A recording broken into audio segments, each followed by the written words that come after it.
first speaker, I'm going to switch me. Oh, there she is. Hi, Umbreen. Our first speaker is Umbreen Bhatti. She is actually currently in Oakland? Yes. Can you hear us? Mm-hmm. Yeah. So she was actually supposed to be with us, but unfortunately that wasn't able to happen. So we have figured out a way to get her in here. And she is going to talk to you guys a little bit about design thinking, which is going to be kind of around that audience touch point, in your sort of rules, it's the desirability part, like who are you thinking about for these sort of types of things. So she's going to go through, she has a presentation, and then she will take questions from you guys. We're not going to have a ton of time for questions, but we'll build in a little bit of time if you guys have it. And then after that, we'll do a quick little thing on prototyping, and then tell you your rooms, and then you're on. Umbreen, can you hear us? I can hear you. We can't hear you. I have done nothing. Yeah, we were hoping it would stick. Okay. Well. So we've been having some tech issues. Yeah, sorry about that. Yeah, we've been trying to figure out how to get her in here. It was working just fine about 5 minutes ago. Can you say something? Yeah. Can you hear me now? Yes? No? Swapping back and forth. All right. We hear something to see if something plays out. Are you in Chrome? I'm in Chrome, yeah. Try Safari. Okay. Well, I actually do it for conference sometimes, just this week. It's what? Oh, it has to be So if you rebooted. physically close and then go back to your home, so that's that work. Okay. All right. I'm gonna try. You know what? Then you have to stop. I would have to. Yeah, I would have to stop that. Right.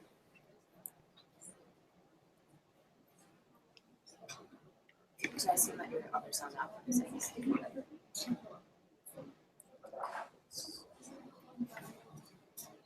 Apologize, guys.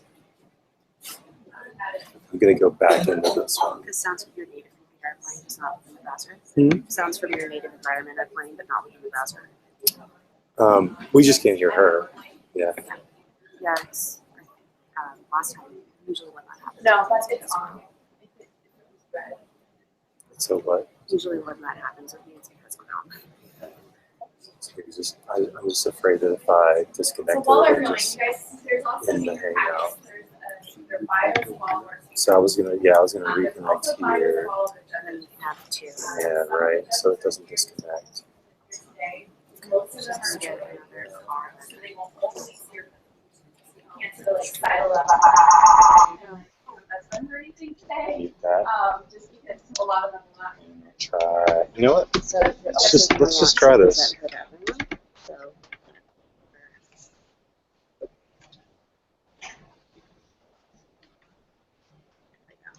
alright, so now she'll always be. Okay, cool. So now she'll always be on the screen, even if it's not. Can you hear us now? I can. Can you hear me? There we go. We've got you. All right. Miraculously. I don't know. Okay. We're back to the original one, but it works now. So. Okay. Yeah, course. thanks. Oh, how do you? I was just gonna go full screen with that. I'm not touching anything. Okay, don't touch You're on. There you go. You're up. Okay. So will I see the audience? You know what? I can turn you around on this one so you can see it. Okay. How's that view? Can you just lower it because I see the ceiling mostly? Oh, hello. Hi. So it's very small. It's hard for me to see all of you, but on a scale of peanut to planet, how big is my head? Don't actually answer that. Don't answer that.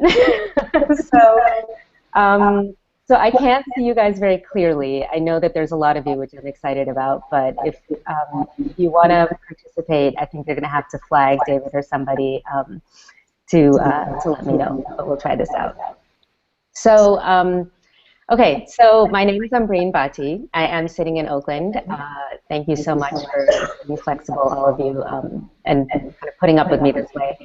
It's still dark out here. So I am a former civil rights lawyer, and in about 2010, I started work on a project that was attempting to demystify Islamic law for American news audiences. That project took me to Stanford on a journalism fellowship. And I realized within about 3 days of being there, maybe even 2 days, what was not working about that project. I took a design thinking workshop and all of a sudden felt like I had the language to kind of articulate everything that had been bothering me about it. And so that aha moment is something that I hope you guys have this weekend or at some point in your work. It really helped me center the work that I did from that point on audiences that actually care about what it is that we're doing.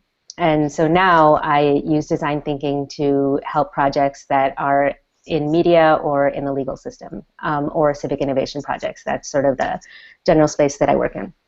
So, so how many of you feel like after you heard the challenge, like a bunch of ideas started jumping in your mind and, you know, the juices are going? Yes? No? Feeling something?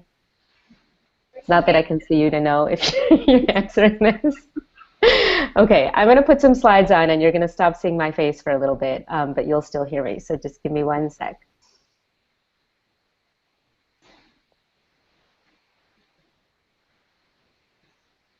Okay. So you probably did have some ideas as soon as you heard the challenge. That's actually like a really natural impulse. And so what I'm here for you guys this morning to say is essentially that I'm proposing that you hold off on jumping to your solution, which I know is a big ask when you only have something like 24 hours to get to it. I'm going to ask you to really just slow down. And again, big ask, I know, in a short amount of time. And take an approach that I think can help you get to really rich, really meaningful solutions. And that's because it's an approach that keeps you centered on the person that it is that you're trying to help. It's a process of empathizing with people and then defining your challenge. It's a process of then brainstorming solutions, prototyping them to make them real, and testing them on real people to learn and improve. It's the process that Stanford's Design School uses. It's the process that the innovation consulting firm IDEO uses. And I'll stop here, by the way, to thank both the D School and IDEO for the material in a lot of these slides. It's shaped a lot of my thinking and hope it does that for you. So beyond that, though, beyond the process that I just talked about, that we'll talk a little bit more about in a second, design thinking really is about a bunch of mindsets. That's probably actually even more important. I'm not going to highlight all of these, but just want to point out a few that I think are really critical. One is radical collaboration. So I think it was Dana that I heard say that, or maybe, not sure, but one of your guides this weekend has told you about how your teams are deliberately mixed. And that's because I think the more different people you get to the table, the more likely you are, I think, to have really different innovative ideas. And so so in every project that I do now, I sort of go out of my way not to find other journalists or lawyers, but to try to find like the doctor or the MBA student or something to come to the table with me because they'll bring a fresh set of eyes. I'm working on a project now that involves reentry for prisoners, and so we're thinking about how we might involve recent immigrants, because recent immigrants are also navigating a system that is sort of like new but a little bit familiar, and you know, what is it that they see in that system that someone who's also coming out of prison might be seeing? I want to highlight bias towards action. That's about getting past that planning hump, all the sort of like meetings that you have and the talking and the thinking and the planning. Like, what is it that you can just do to try to get something out of what you're learning? It's a little bit of, you know, perfect is the enemy of good. So what can you do to actually get it out there? It's about showing and not telling. So what can you do to demonstrate what you're working on that isn't you describing everything that's in your head that then the other person has to sort of try to make sense of? But I really, I want to go back and talk about empathy for a bit. And I would love if we had the time to talk about the entire process. I know you guys will essentially be going through that process this weekend, but if there's anything that I can share with you in a short amount of time, it's this, it's empathy. It's the first step of the process, but so you tell me, what do you guys think empathy is? Anyone?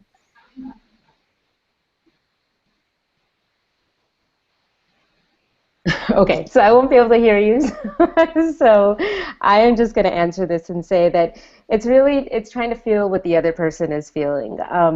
It's trying to, mirror their expression, their opinions. Like, what is it that they're experiencing that I might be able to experience when I'm, like, how do I put myself in their shoes, essentially? It's about taking a beginner's mindset. If any of you are around kids often, you know how fascinating even the most mundane thing is to them. I have a almost 4-year-old daughter who's in preschool, and every day she comes home with a handful of rocks.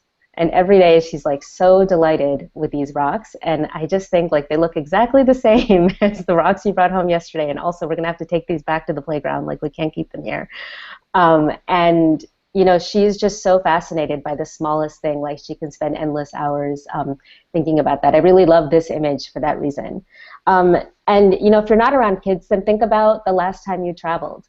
I went to Berlin and Vienna about a year and a half ago, and the thing that caught me the most was their transit system. Like I just could not stop looking at like how do these trains work, and what's the signage like, and the kind of stuff that you don't think about or notice in your everyday life, but as a beginner to a new experience, you do start thinking about it. You do start noticing things like the font and the colors and the kinds of things that escape us every day. So that is the sort of mindset that you want to take when you're empathizing with someone. You want to listen, you want to look for patterns, not take anything for granted, and be respectful, because everyone is an expert in his or her life. They definitely know more about it than you do. So why is it that we empathize? So that's really just because as a designer, your goal is to find needs. So you're looking for something maybe explicit that they've expressed to you, but also something that maybe they haven't expressed to you. So what's the sort of inference that you can make from what you're hearing? That is what you will solve with your designs. I want to give you 2 examples. This is a picture of a Native American woman from a tribe in Central California. Her tribe subsisted on acorn flour that was prepared by grinding acorns. The women in the tribe would all get together and sit around this like large, flat granite boulder with holes in it that would basically be the mortars for them to do their work. And in the early 1900s, the US government decided to make this process a little bit more effective, efficient, productive for them, and provided them iron grinders. But that ended up totally failing. And so why did it fail? Because it turned out that the grinding activity was about so much more than actually just grinding flour. It was really a backdrop to another activity, which is getting together, hanging out, telling stories, spending time together. The government approached the problem as something, sort of having to do with food processing, missing really the deeper meaning. And understanding that broader context would have actually helped them design something that might have been more interesting to them and easier to adopt. So empathy helps you uncover needs that are meaningful to the person that you're designing for, not you. That's supposed to say her, by the way, and uncover needs that are meaningful to her. I want to give you a second example. So in a project with a local TV station, I talked to people along with the other designers on the team about what they did and didn't like about local news. And over and over and over we heard, I just hate crime news. Like, I think it is so depressing. Remember that time that you spent like 15 minutes covering that shooting in Oakland? Like, why would you spend so much time doing that? And we would listen to that and we'd think, well, okay, you say you hate crime news, but you seem to know a lot about it. And it turned out that they're using the word hate, but really they were watching it. They were engaged with it. It was more that it was like depressing, or they didn't like the way that it was presented, but they were absolutely engaged in it in some way. So another thing that empathy helps you do is uncover those gaps between what people say and what people do. It's usually pretty different. And those are tensions that really are design opportunities. So people say, for example, another sort of classic media example is when people ask you what you watch on TV, like, oh, totally, PBS documentaries, but really they're watching Bravo. These are opportunities to try and understand, like, what is it that people want to present about themselves, but what is really happening in their life. So that said, how can you empathize? This is a real quick, like, I'm going to give you a turbo introduction to this. These are things that I know you know, but I hope you'll employ over the course of the rest of the day. You can observe. You can observe your users. You can be, and you can immerse yourself in their environment, and you can engage with them. And we'll talk about each of these in turn. So if you're observing, that's really just your chance to be a fly on the wall. It's about taking a look at people's behavior in the context of their lives and thinking about what they're doing and how they're doing it and asking yourselves why they might be doing what they're doing. So let's play a short video.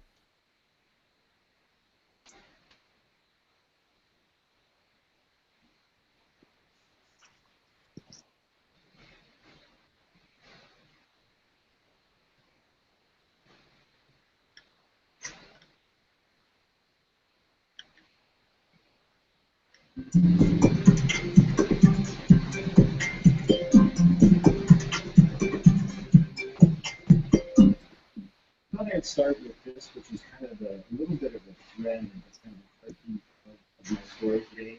And you've heard a lot about the design thinking and design process that a lot of these folks have gone through. It's very powerful tools. But I just want to emphasize that empathy at the beginning, for me, is something that I think is really what is the heartbeat of the project when we move forward. And a lot of times when you move forward into the iteration, prototyping, and some of the design phases you go through, you need to actually refocus back and see what the empathy was that actually got you started at the beginning. So I thought I would just share a quick story with you guys. And this is a really tough story to tell, but I'm going to give it a shot. So I had just finished designing a big MR scanner. How many people here have had an MR scanner? A big old MRI scanner? Oh my gosh, a lot of you guys. So don't charge the state. So I had just finished designing this big MR scanner, and I was very proud. I think I had worked on this thing for probably about 2 years. And doing an industrial designer, and I was doing the enclosures and the controls and displays and the coils and patient transfer and that kind of stuff. And I was so excited to see this first product that we installed. So I went to see it in its actual environment in the hospital. So I was just running through this hospital to check out my new product. I'm really excited. And I kind of almost like barged in with my wallet and all the metal stuff out of my pockets, and ran in and was, with my baby, Papa, basically. And I remember the technologists coming in and saying, well, we have a patient that's going to be coming through. So could you step out for a little bit? I said, sure, no problem. I'll come back in and we can talk later. And I remember walking out and I was standing in the hallway, and this is kind of what I saw down the hallway. I saw this young family coming down the hallway. I'm just standing in the hallway. And they're coming toward it. I can tell as they get closer, the little girl was weeping. And as they even get closer to me, I noticed the father just kneels down and just goes, remember, we've talked about this. You can do better. And they turn to walk into the MR suite, and I kind of follow them in. I still remember it like it was today, guys. I'm standing behind the little girl, she's about 7. And I'm looking into this environment, but I was just standing there. I was just in there, in this environment, just doing my happy dance, right? And she just freezes. And I, looking at her and seeing in that same environment where I was just standing, I realized this was something totally different. On the wall is that horrible warning sticker, and it's got the magnet and the big exclamation point. It's got that yellow and black tape like on the thing, like almost like an accident scene. Everything looks really kind of like beige. So it's got this kind of weird colored flooring and just kind of everything's bleached out. And then the room itself is kind of dark, and it kind of has those flickering fluorescent lights.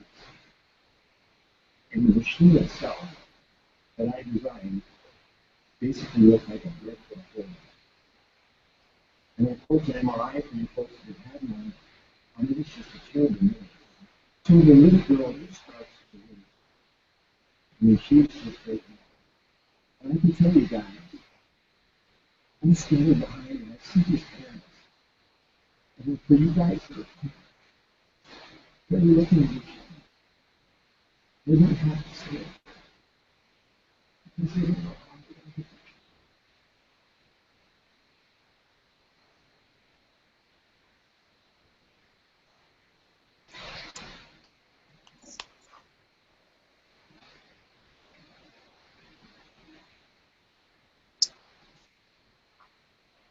Hey, Umbreen, you're back. Yep. Okay. So that observation, as you can probably tell, was transformative. This is what he ended up designing to replace the sort of brick object that he described. It's called the Adventure Series. It's basically a skin that goes on top of an MRI machine, so the kid kind of feels like they're an adventure. They're entering a pirate ship or a spaceship or any one of the other versions of it that he designed. I want to talk now about immersion. You can take observation one step further by immersing yourself. Immersing yourself is about like really getting in there, doing what your user actually does. It's about experiencing what you think your user might be experiencing, whatever that takes. This is an image of an IDEO designer getting his chest waxed to empathize with wound care patients. This is after he observed nurses changing dressings for these large, kind of hard to heal wounds and wanted to know, like, what does it actually feel to take that off of you?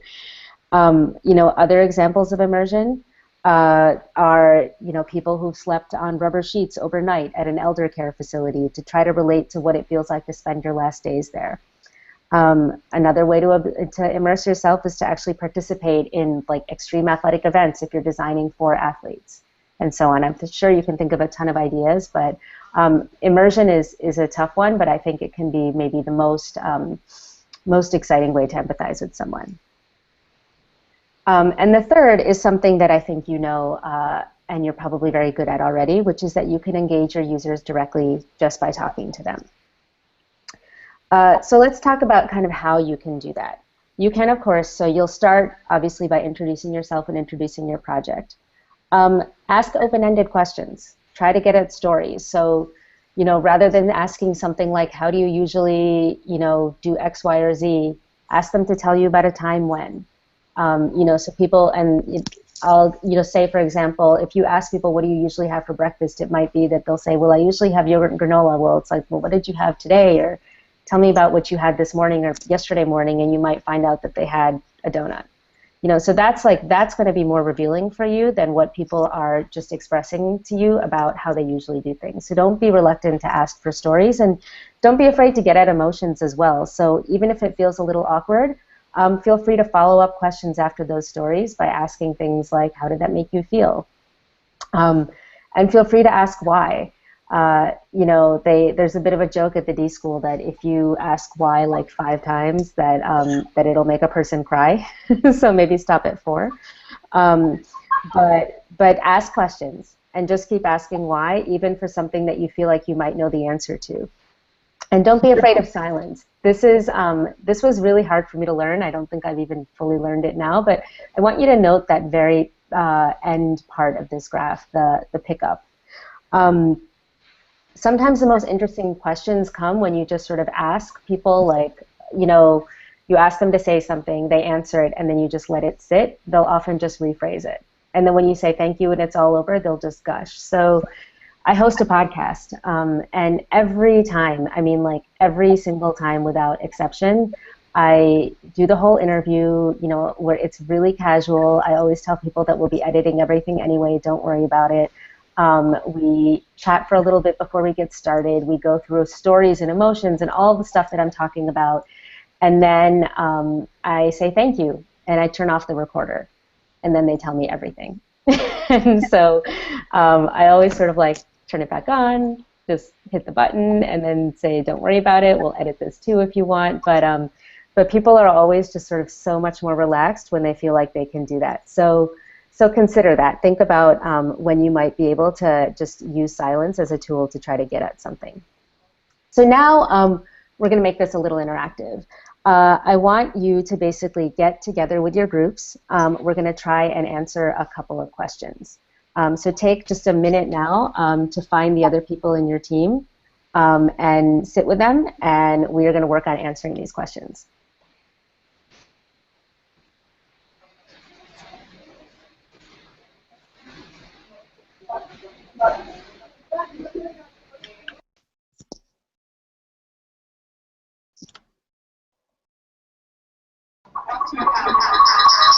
And maybe somebody just give me a signal when you guys have kind of reconfigured yourselves. Wait, you need to interact with them? They go to their room, Yeah. that's the end of your talk. Yeah, just within this room. Don't go to your room, just stay here. Oh yeah. Sorry. I'm not in that space. So what I want you to do is just find your group. Exactly what you're doing. Just let us know. So rearrange yourself in this room, find your group, and sit with your group. Okay. Just sit in your groups in this room.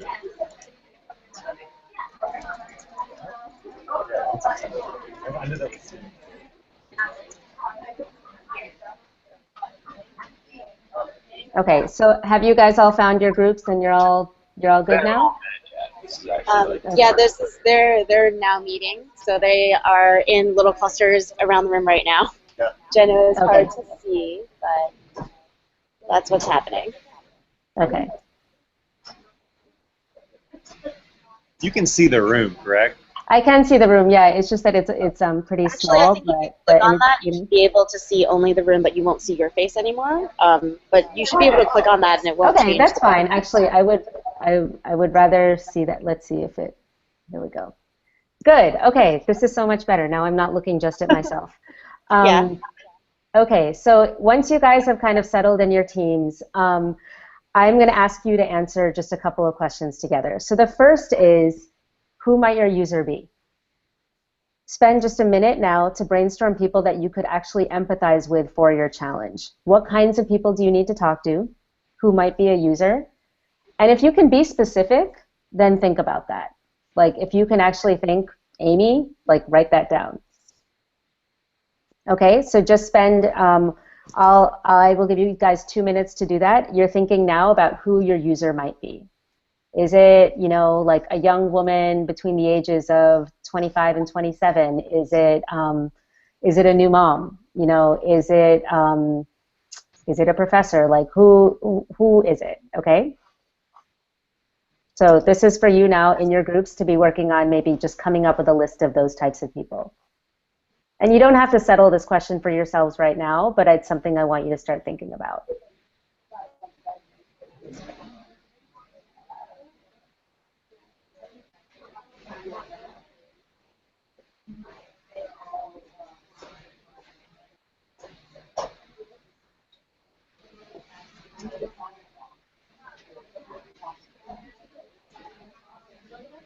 They're all talking. Yeah, I see that.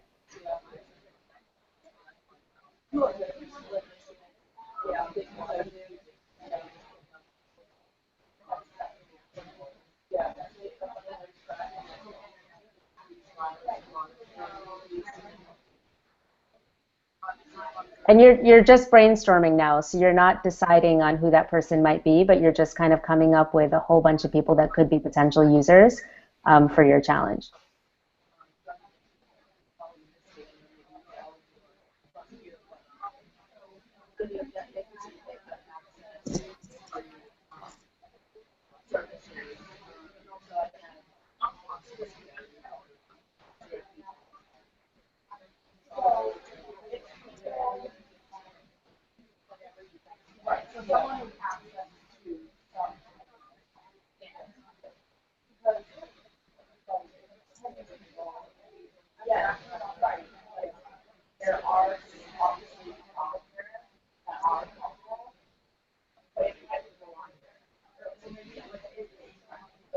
Okay, so take about 30 more seconds.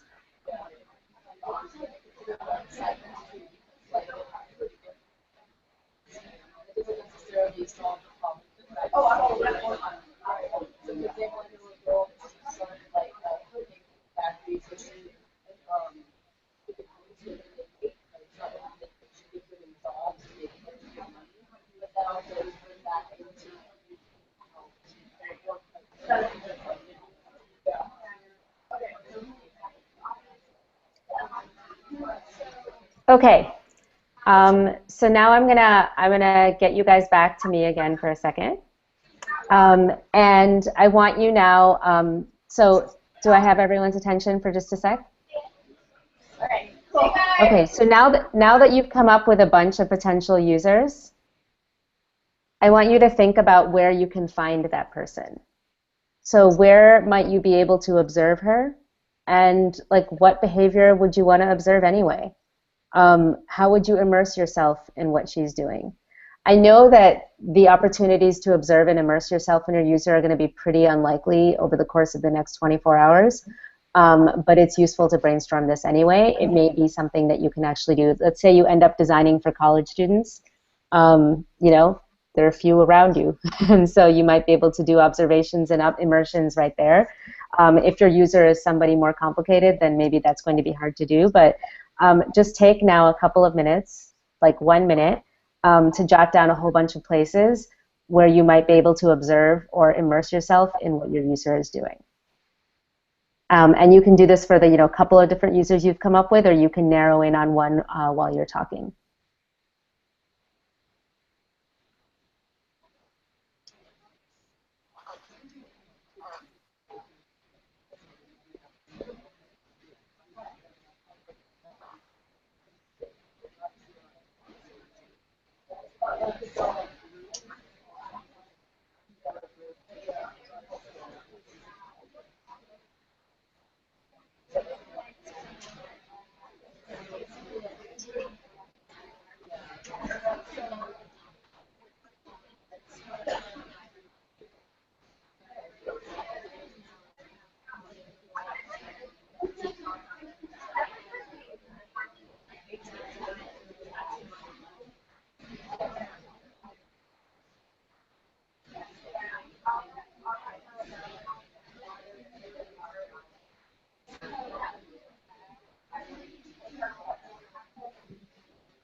Okay, so I'm going to get your attention one more time. And now I want you, is the feedback really annoying, or is it only something that I hear? Okay, so now I want you to just take a minute and jot down 5 questions that you would ask your user, given the opportunity. So this is if you had a chance to narrow it down from all the people that you brainstormed, and you feel like there's some consensus being reached in your team. If not, then maybe come up with a couple of different questions for the couple of different types of users you're thinking about. But if you feel like you're pretty clear on one type of user that you might want to pursue, jot down 5 questions that you would ask that person. And again, think about framing those questions not as something like, how do you usually do this, but tell me about the last time you did that. Think about asking them why they do things the way they do it. Think about asking them to tell you stories about how they've done things in the past, and so on. Okay? So take a minute now to jot down those questions.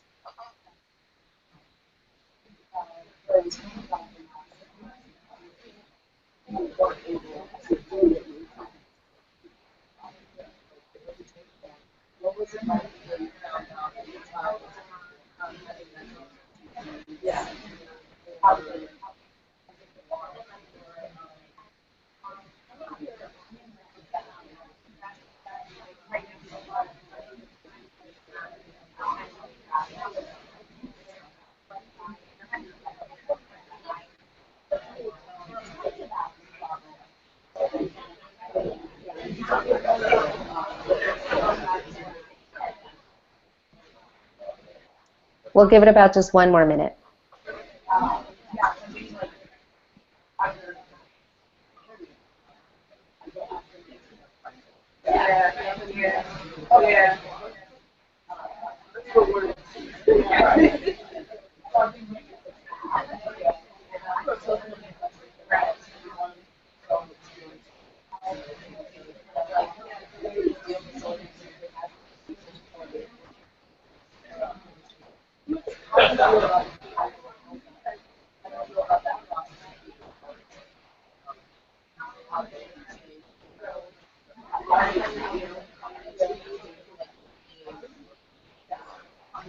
Okay, so we'll give it just about 30 more seconds.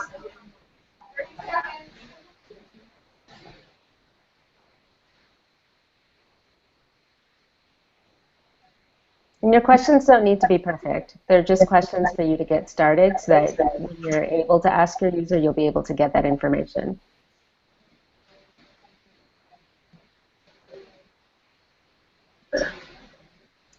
Okay, so I know that that was really fast, and you know, really just like a dip in the toe, a dip of your toe in design thinking. And there's so much more to it that I would love to share with you. But what I really just wanted to make sure that you guys were thinking about is that you're designing for a person at the end of the day, and that can get lost, I know, in these sort of fast and furious hackathons, makeathons, turbo weekends.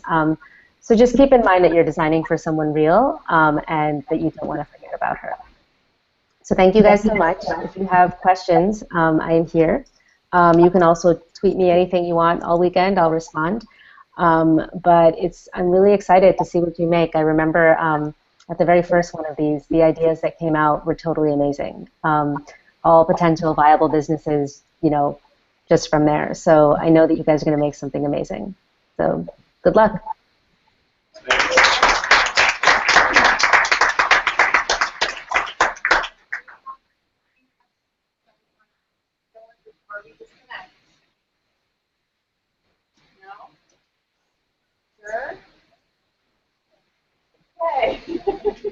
It's early, you're just warming up. Okay, tweet me if you need me. Thanks, guys. Yes?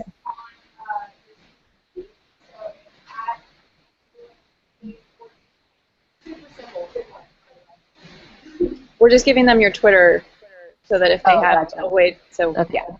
Okay. Okay, we'll talk to you later. Okay, thanks, Amy. Thank you all. Bye. Oh, wait. Wait. Yes. We have a question? Hold on.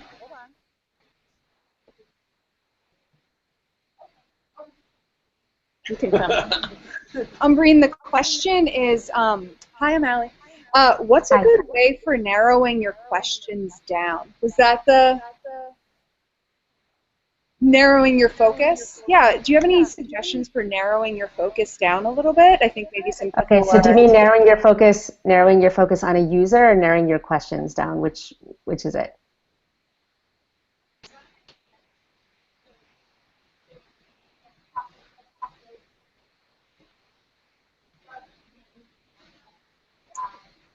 Okay, I think the question is more like, so you've kind of established a user, and this user might have infinite needs, or maybe you haven't even established a user, and there are an infinite number of people that you could hope to help. How do you kind of like narrow things down?